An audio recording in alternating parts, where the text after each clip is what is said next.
পাবনায় সড়ক দুর্ঘটনায় বাবা মেয়ে সহ মোটরসাইকেলের 2 আরোহী নিহত হয়েছেন। এ ঘটনায় আরও 2 শিশু গুরুতর আহত হয়েছে। সোমবার বিকেল পৌনে 5টার দিকে পাবনা ঢাকা মহাসড়কের 24 মাইল এলাকায় এ দুর্ঘটনা ঘটে। নিহতরা হলেন মোটরসাইকেল চালক জব্দুল শেখ ও তার মেয়ে জুবাইয়া খাতুন।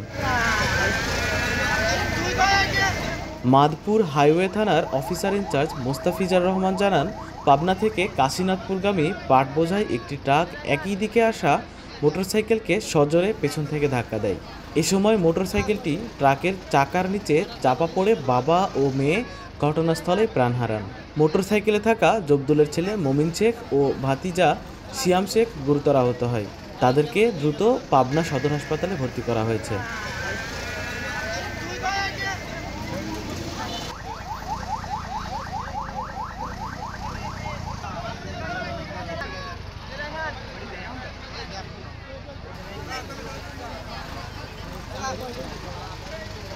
কেবল নিয়ে গেল আপনার